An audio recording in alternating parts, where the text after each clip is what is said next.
Let's dive into one of history's most unbelievable stories. Seriously, we're talking about how a tiny, outlawed faith born in a forgotten corner of the Roman Empire didn't just survive, it ended up becoming the empire's official religion. It's a story that just shouldn't have happened. I mean, that's the real question, isn't it? How is that even possible? You've got the entire might of Rome on one side, and on the other, well, not a whole lot. When Jesus ascended to heaven, he didn't exactly leave behind an army or some big political movement. He left this 120 followers. That's it. Just a small, pretty scared group of disciples huddled in a room in Jerusalem, probably wondering what in the world was going to happen to them. From this tiny little seed, a global faith was about to grow. But how? Okay, so our story kicks off not with some grand plan for world domination, but right in the heart of first-century Jerusalem. Now, this is absolutely key to understanding everything that comes next. The first Christians didn't see themselves as starting some brand new religion. Nope, they were devout Jews. They believed that Jesus was the Messiah they'd been waiting for, the one who fulfilled all of God's promises to Israel. So think of them as a movement inside Judaism, trying to bring new life to it.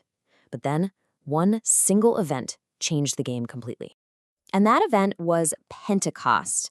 This was the moment that turned that little group of 120 scared followers into fearless, powerful preachers. The story goes that they were suddenly able to speak in all sorts of different languages, explaining their faith to the huge, diverse crowd that had gathered in Jerusalem for a festival. It's no wonder this day is called the birthday of the church. So what was the result of that very first day of public preaching? 3,000. In a single day, they baptized 3,000 new believers. The movement went from 120 people to over 3,000, just like that. It was an absolute explosion. But this wasn't just a flash in the pan. That initial explosion lit a fire that started to spread across the Roman world like, well, wildfire. The big question is, what made it so compelling? Why did so many people sign up? Well, it seems to boil down to a few really powerful factors. First, these early believers preached with this incredible urgency, convinced that what they were saying was the only way to be saved. In a huge, impersonal empire, that gave life a deep sense of meaning. Second, they built this radical community, a brotherhood where everyone looked out for each other, and where slaves and masters were seen as equals before God. That offered a dignity and a sense of belonging that Roman society just didn't provide. It was a huge contrast to the old pagan religions, which, for a lot of people, just felt kind of empty. And finally, you had the incredible example of the martyrs, people willing to die for their faith. That was a kind of testimony that no other belief system could really compete with. But you know, when something grows that fast, it's gonna get noticed. And the Roman state, which was all about tradition and order, started to see this new faith as more than just weird. It saw it as a genuine threat. So Rome leveled some pretty serious charges against the Christians. Because they wouldn't worship the emperor as a god, they were called disloyal, basically traitors. Because they didn't have any temples or idols you could see, they were called atheists. Wild rumors about them eating the body and drinking the blood of their leader got twisted into accusations of cannibalism. The historian Tacitus even said they were seen as enemies of the human race. And these weren't just schoolyard insults. These were the legal justifications for arresting, torturing, and killing them. And yet, in the face of all that, people stood firm.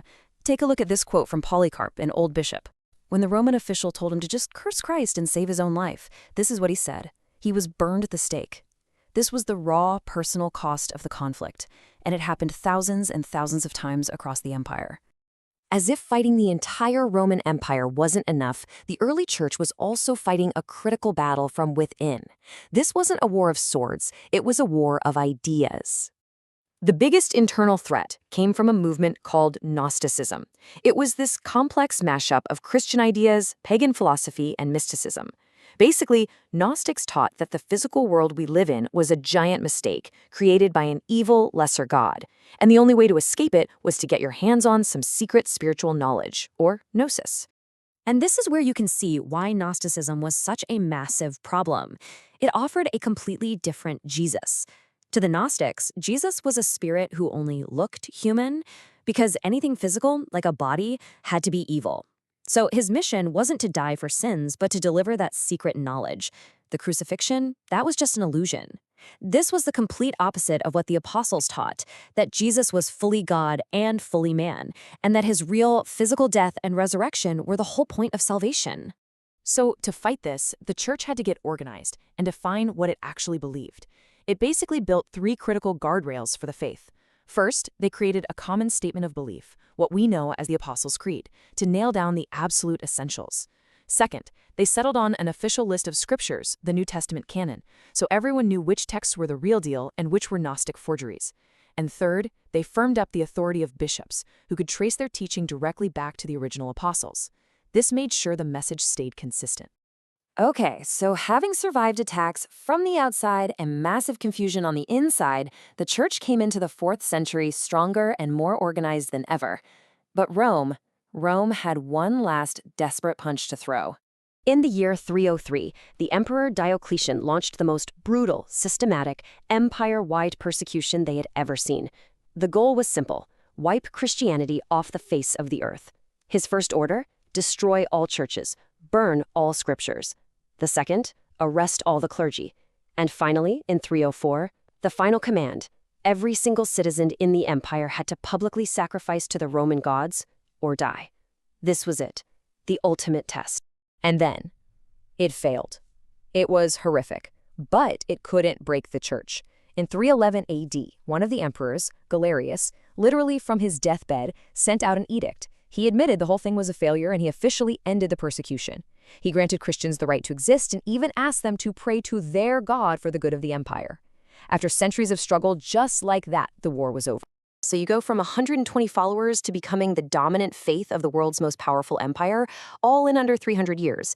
It's just an incredible story of survival and growth. But this victory created a brand new, profound question, one that would shape the next 1,000 years of history. What happens when a faith that was forged in the fires of persecution suddenly becomes the favorite faith of emperors? Well, that is a story for another explainer.